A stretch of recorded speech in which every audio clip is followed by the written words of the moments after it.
Hi there, I'm Sara Sheehan, and welcome to my podcast, Transformational Thinkers with Sara Sheehan. Today I'm speaking with Jim Carlough. With over 30 years of leadership experience, Jim is an accomplished business strategist, speaker, and author. Having successfully driven explosive growth for healthcare organizations, from startups to industry leaders, Jim is a chief sales officer for Impulse and a trusted expert in building high-performing teams, revitalizing underperforming businesses, and guiding organizations through transformational change. Jim's core philosophy, leaders aren't born, they're developed, challenges the myth of innate leadership. In his book, The 6 Pillars of Effective Leadership, A Roadmap to Success, Jim delivers a practical and inspiring guide for leaders at every stage of their journey. His approach focuses on 6 essential traits that empower individuals to embrace leadership as a skill that can be learned, honed, and mastered through experience, mentorship, and intentional growth. Jim, welcome to the show. Well, thank you, Sara. I am excited to be here. Excellent. I'd like to start with your current role as Chief Sales Officer.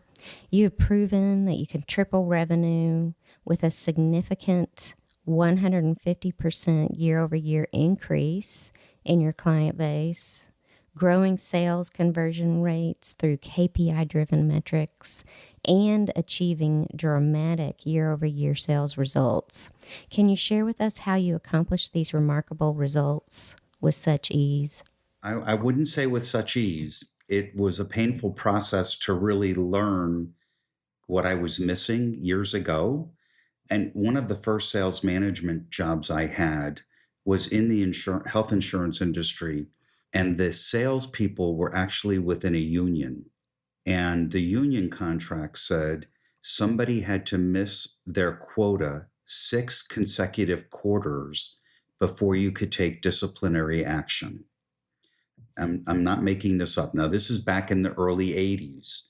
And so if somebody missed 4 quarters of their quota and then made their quota, the fifth quarter, it resets the clock. And after that experience, I said, I need a better way. And so over the years, I started focusing on not just the close ratio, which is the end of the process, but I focused on measuring the components that impact the close ratio. Everything from how many prospects you need to generate a month, how many companies need to be in your forecast or your pipeline, and measuring how you move them through. So it's very KPI driven. I'll use you as an example, Sara. If your goal is to sell $5 million worth of business, and you've got a 20% close ratio, we know how many clients you've got to write. Now we back into how do you get that, and how many people do you need to be adding to your funnel? Mm-hmm. So measuring it all along the way, and it makes it very easy because there's no hiding the numbers. The numbers don't lie. So if you can measure the activity effectively, you should have the right outcome. Now, everybody will be a little bit different. Your close ratio may be 35%, somebody else may be 50%, or may be lower than yours. So the numbers have to be adjusted for their individual capabilities. But I have learned a lot about managing by the KPI metrics, and it helps people understand where they're falling short at the same time. Mm-hmm. I love it because it is so objective and it's not emotional. It's very true. In fact, I've thought about writing a book called The Numbers Never Lie, and talking about the philosophy and how by measuring it, you can really have an impact on the results. And you can also see where somebody falls down. I'll give you an example. A few years ago during COVID, I had an employee who asked if they could visit a relative in South America, but that they would work from South America because they were assured that they had good internet in the city that they were going to. And in reality, they didn't have good internet. And they spent a month in South America. And that lack of activity for a month took 6 months to make up. That is a great example. That is a great example. 1 month can really destroy you. It can it breaks the process, because it's not just the new stuff you have to go find, it's the stuff that's in your funnel. If you can't be following up with those people for 4 weeks because you can't get on the internet, you can't get email, or you can't communicate with them, now these people are sitting there in a holding pattern. And so, that individual ended up losing a couple of opportunities. Maybe they weren't good to begin with. I don't really know. But what we saw was a dramatic impact to their pipeline because they took their foot off of the pedal for a 30-day period. Wow. That means everyone really needs to think about what they're doing every minute of every day. Correct. And people sometimes confuse me as a micromanager, but I'm not really a micromanager. I'm really helping people, again, with a roadmap of, if you do these 12 things and you stay at it, the results should still happen. And so talk with me a little bit, Jim, about your plans for the future and how you're planning to grow your current company. So the plan to grow the current company is twofold. We plan to grow, one, by acquisition, but also the other is by growth, in our growth. We have acquired a couple of companies over the last couple of years, and we're actually being very, very successful at cross-selling into those companies. So we take the assets that we've already have in place, sell them the new stuff because we already have the relationships. We're already a proven and trusted advisor, and then expanding it. And then the third component of it, which is actually the smallest, is new logo sales. Because we have so much of the market already with some type of capability, there's not that many new logos that already don't work with us or whatever. So we actually believe we can make a lot of our internal growth numbers just from our existing customers. That's fantastic. It's also great to hear that you've really integrated the companies that you've acquired, because a lot of people miss the cross-selling opportunity. We actually, during our due diligence process, when we're looking at a company, we do a lot to cross map.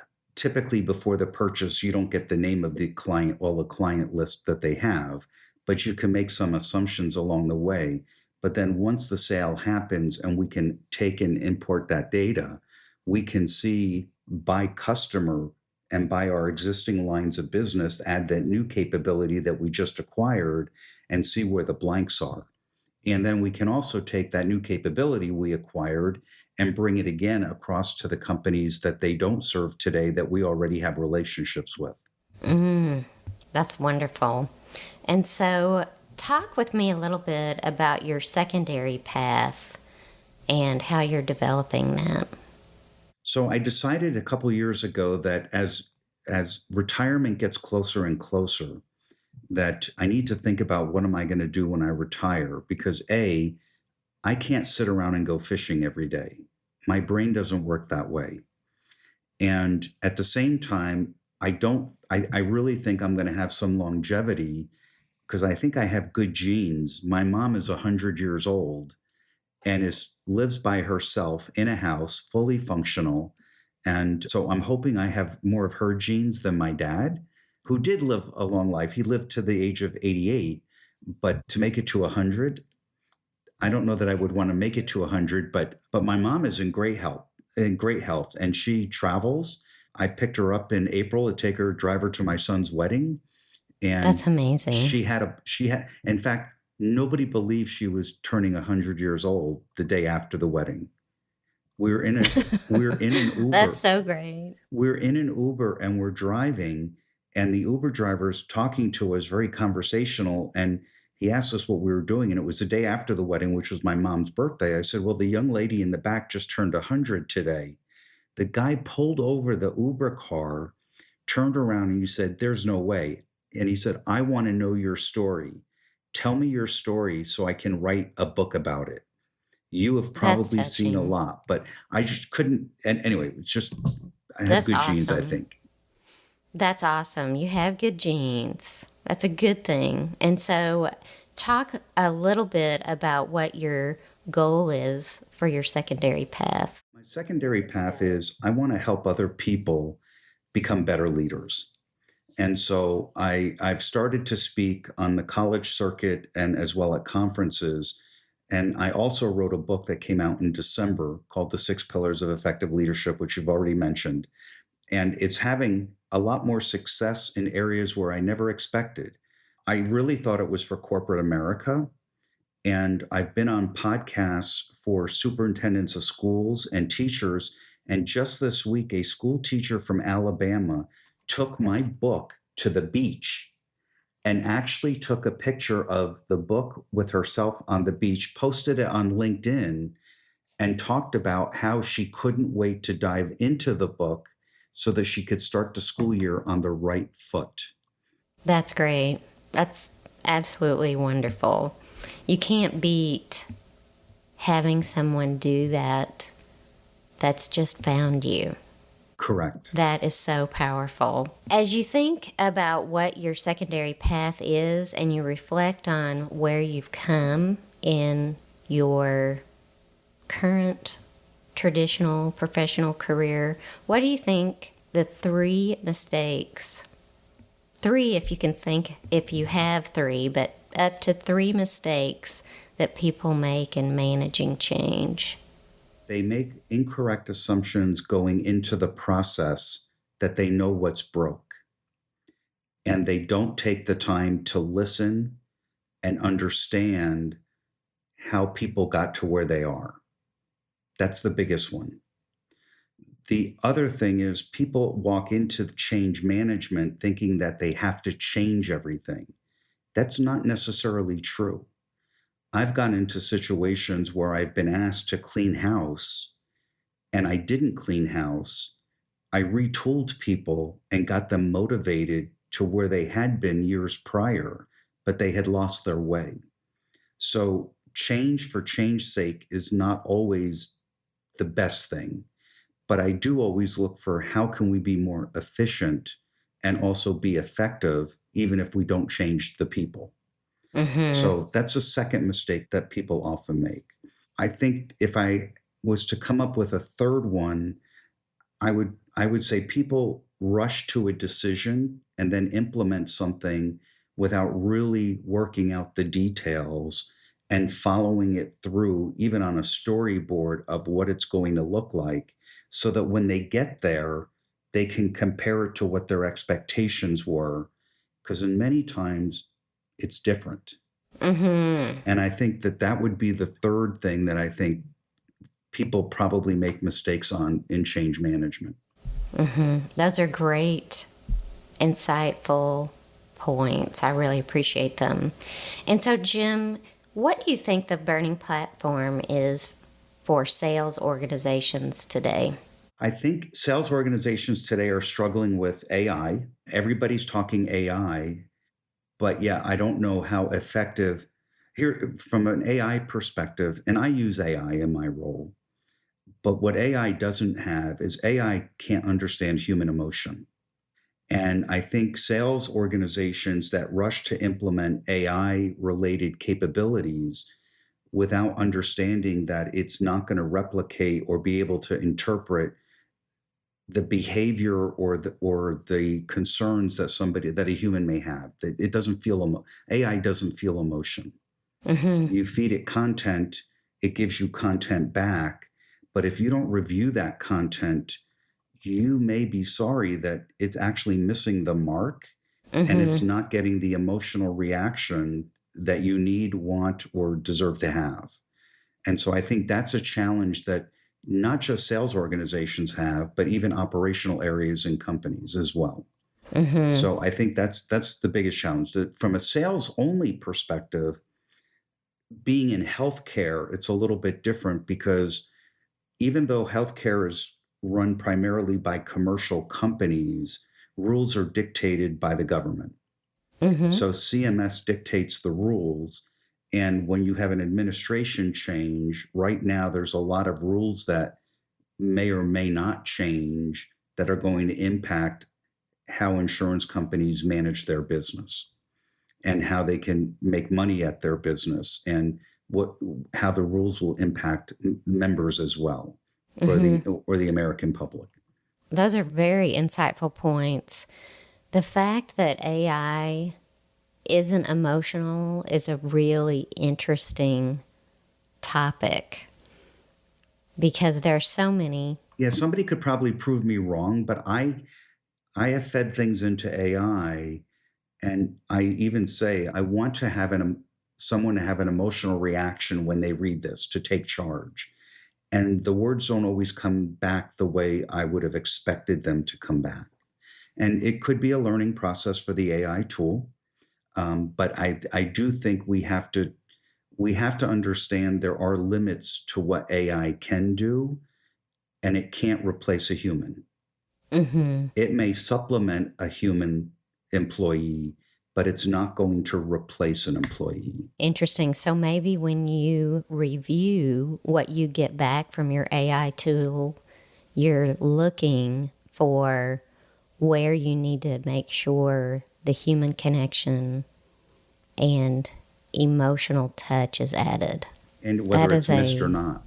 wonderful thing to talk about because I have not heard anyone talk about that when being the human in the loop with AI. If you remove the human, you'll remove the interpersonal capability that you're hoping to get across, potentially is going to be missed. That is a wonderful thing to say. Why do you think people are afraid of sales, Jim? People don't like to hear no. I mean, if you think about it, well, I'll give you a baseball analogy.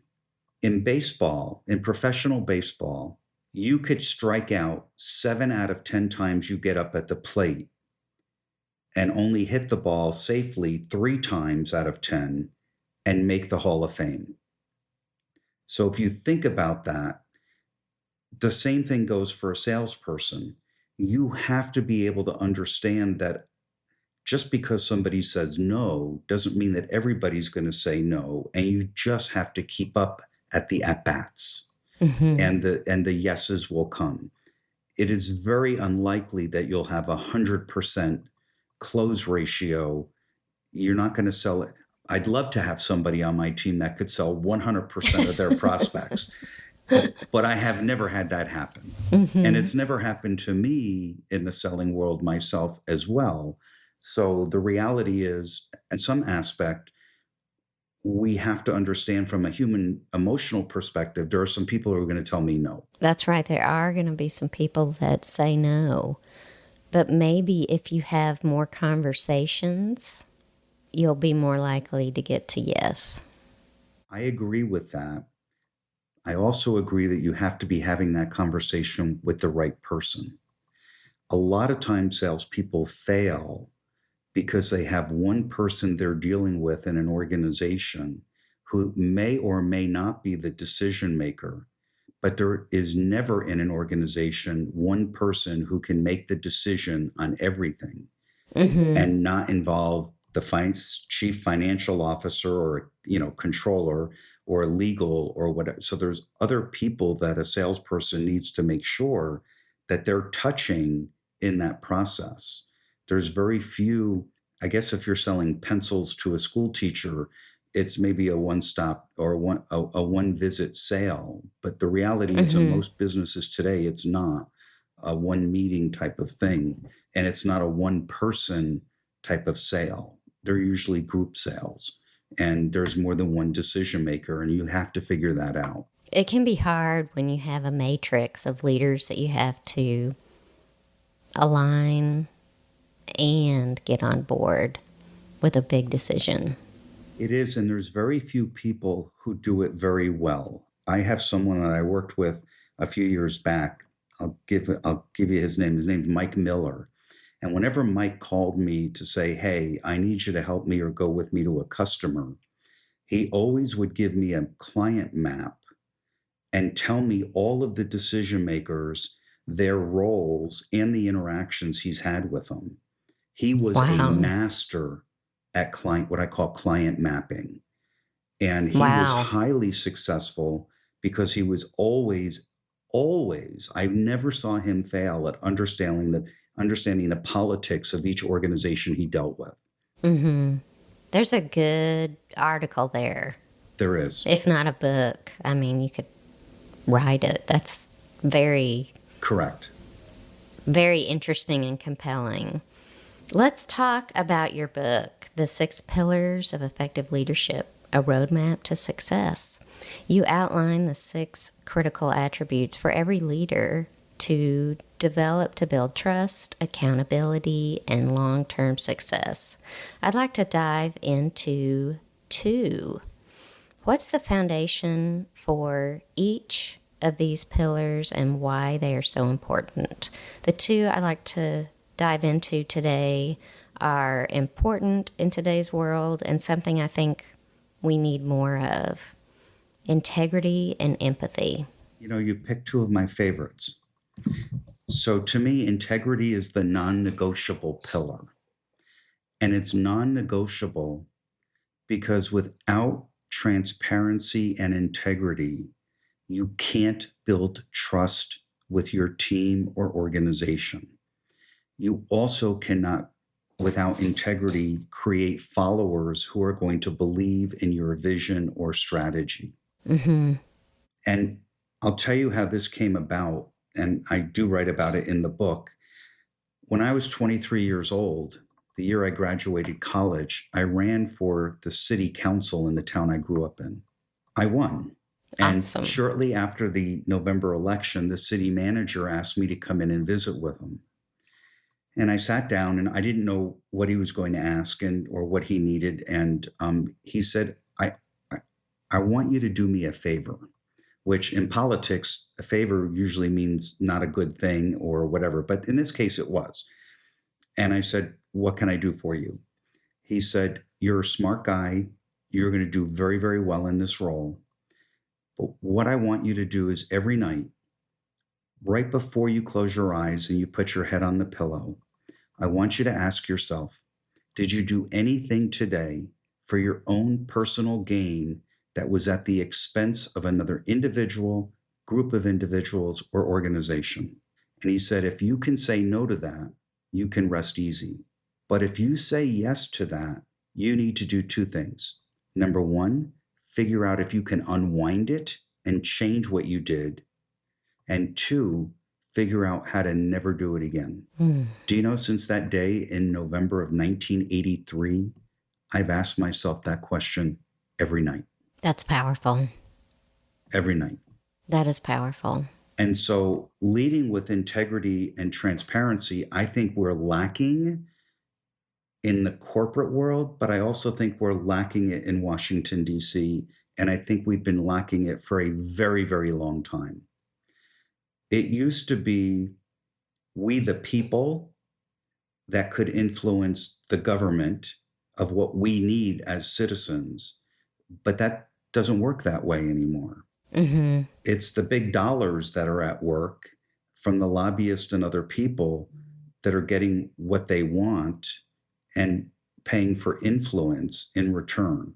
And I think we've lost our way dramatically over the last 30 or 40 years. I really, truly believe that.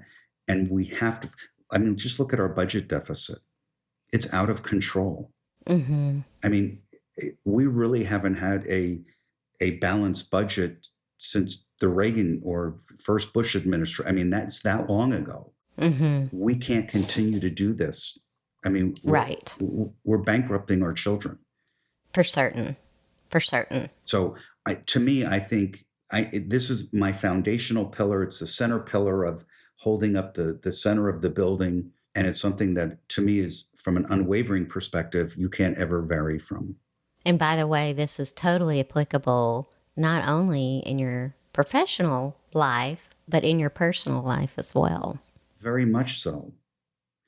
And it was interesting that you mentioned that. I was on a podcast that was for stay-at-home moms. And the podcast host specifically wanted me to talk about three things: integrity, empathy, and compassion. And it resonated with the audience. And so you picked two of those three, but you only wanted to pick two to focus on. But let me tell the difference between empathy and compassion, in the way I see empathy and compassion. With empathy, I need to be able to understand what you're going through, but I can't necessarily solve it on my own for you. Whereas in compassion, I need to understand the challenge you're having, but I can give you direction in how to potentially get through it. So they're somewhat different. So let me talk about empathy for a second in a situation that I had. Back in the 2002 era, one of the teams I managed was a software development team that focused on old green screen technology, MS-DOS type. We don't want to show our age, but there was a time before mouses existed. Of course. Other than in the live form running through your basement. But I had to approach this team and tell them that within the next 2 to 3 years, their jobs would be going away because we were replacing that technology with Windows technology. Right. And I struggled.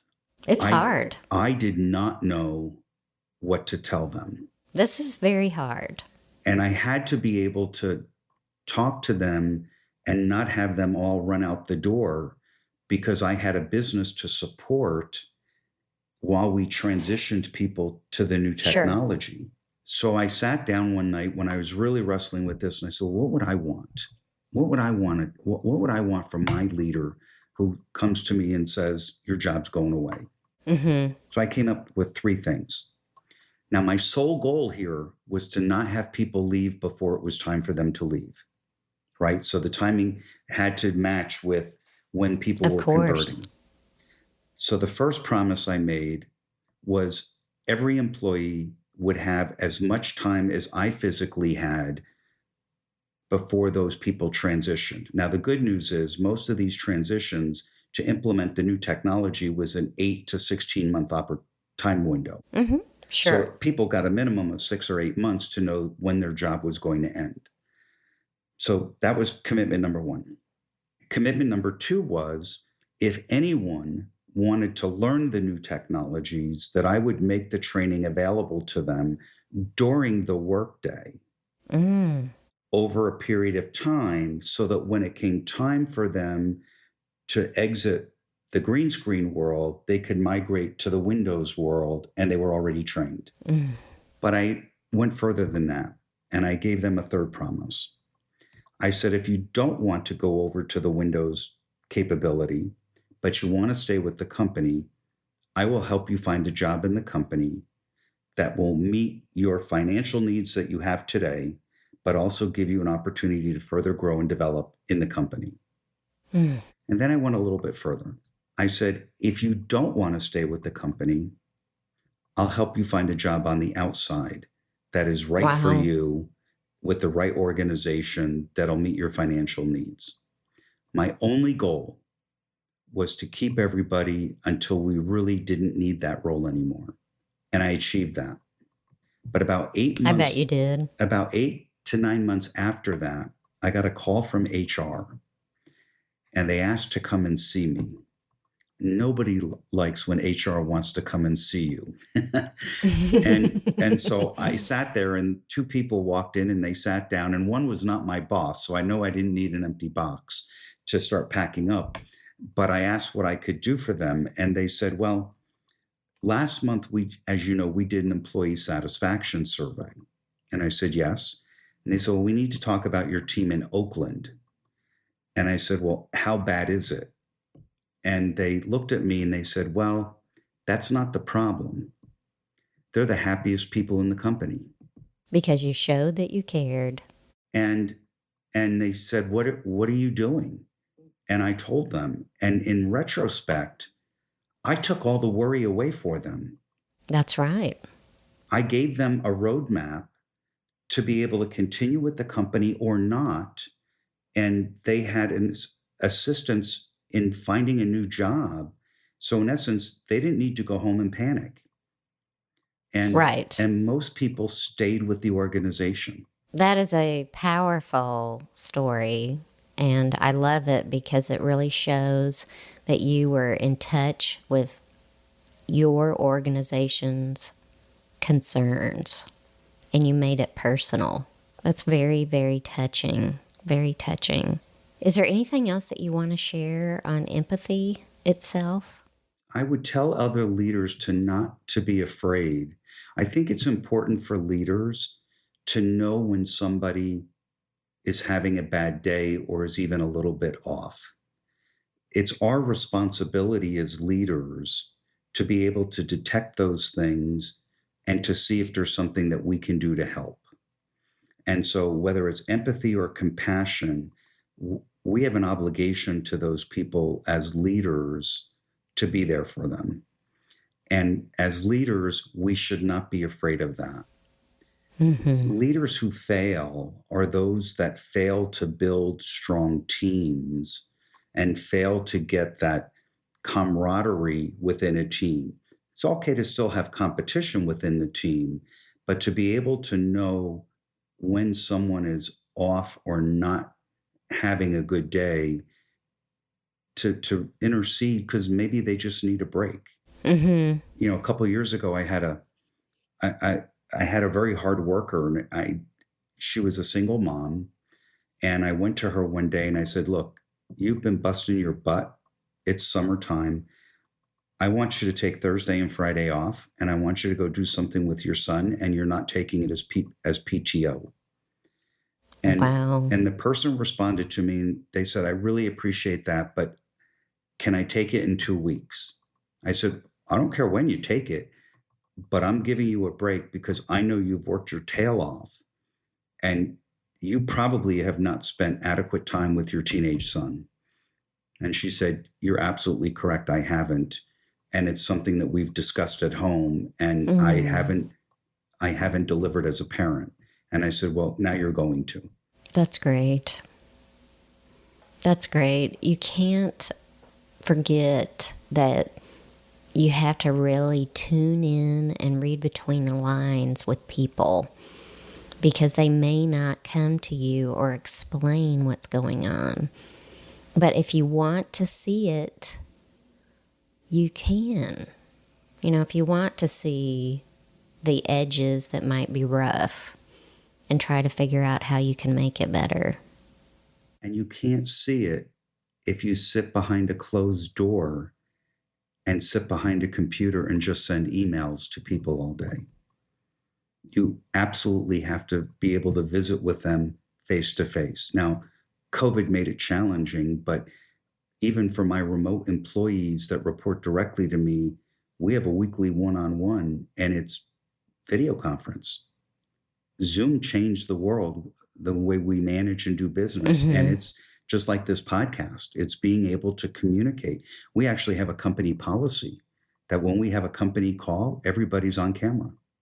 I like that. I like those rules. I'm fully in favor of them because even if you're not in person, you want to see that the people you're speaking with are engaged and they're not reading email or whatever. We do give some latitude for people who are feeling ill, or if you're eating lunch during the meeting and you don't want people to see you, spilling food out of your mouth. And we make provisions for that. But in general, the rule is you're on camera. Excellent. Jim, what are you learning right now? Believe it or not, I'm learning how to be even a better leader. I am always reading books on leadership. In fact, I'm reading the book Endurance, which is about a shipwreck in deep Antarctica. It's a great one. I had never heard of it before, and someone mentioned it to me, and I immediately downloaded it to my Kindle, and I think I'm 3/4 of the way through. It's different with a Kindle because you really can't see the pages turned down. For sure. To know where you're at. But I just think the way the story's going, I'm getting closer and closer to the end. And it's an amazing book. It's a great book, great story. Very, very impressive story. And that's Shackleton, correct? Yes. And so can you give like the 1 or 2 sentence description of the book for our listeners? So Shackleton is the chief sailor of an expedition to Antarctica.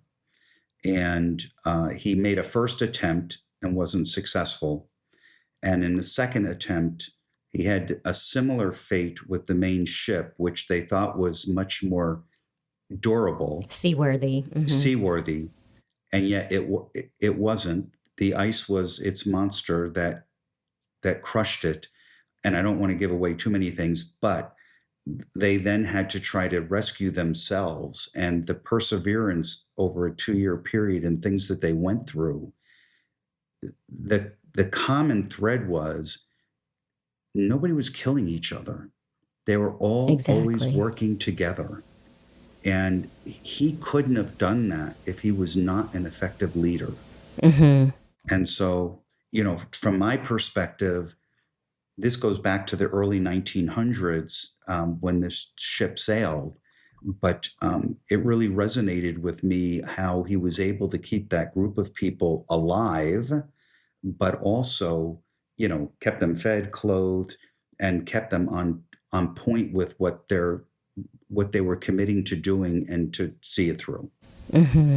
That's perfect. Thank you so much for providing that. I think that you'll be able to use that story in countless ways when you talk about leadership and the importance of really gathering a group of people around a goal and getting them to be committed and to be aligned and willing to go the distance, if you will. And he was very selective on who he chose. And the book goes into some of the decisions that he made about the people that went on that journey. And they were sailors or people of all age brackets. They weren't just young sailors, but he put a team together that was very, very impressive for what they were trying to achieve. Thank you so much for that, Jim. Is there anything else that you would like to share today? If it's okay, I would like to offer your readers an opportunity to get a free copy of my book. Wonderful. And so here's how this will work. When this podcast comes out, the first 3 people to comment on social media as to what they got out of today's discussion, good or bad, will get a free autographed copy of the book.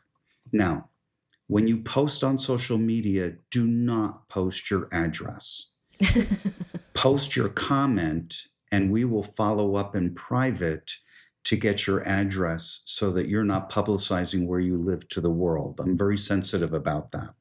I'm offering it because we collectively, Sara and I, would like the feedback as to whether you got something positive out of this episode, and if so, what was it, or if it was a waste of your time.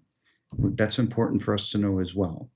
So that's what I'd like to offer to your audience, if you're okay with that. I love special offers. Perfect. And so when you see the link, don't wait to listen to the episode because those books will go fast. Excellent. Thank you so much for thinking about getting feedback in a meaningful way so that we can all improve, because I definitely want to be improving at every turn. I am the same way as well. To me, leadership is not only 24/7, but it's never ending. And we have to always continue to learn and evolve. And you can learn leadership traits in various ways. And reading is just one of them. Listening to podcasts is another. And just mentoring is another way. And I'm very big on mentoring. So we could spend another hour talking about mentoring. Maybe we'll do that another time. Excellent. It's always good to pay it forward to other people and help them make big decisions that could really influence the trajectory of their lives. Mentoring's really important. Jim, how would my listeners find you? They can find me on LinkedIn. They can find me on Facebook and Instagram. I do have a website. It's www.jimcarlough, and the last name is spelled CARLOUGH.com. You can communicate with me via the website. You can register for my newsletter there. But between all of the socials that are out there, you can certainly reach out to me.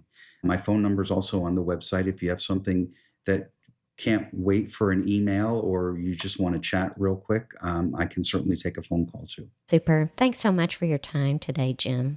Well, thank you, Sara. This has been amazing. I hope this resonates with your audience, and I look forward to giving away a couple copies of my book. Excellent. I'll be glad to work with you on that. I can't wait to see what we learn, what our feedback is.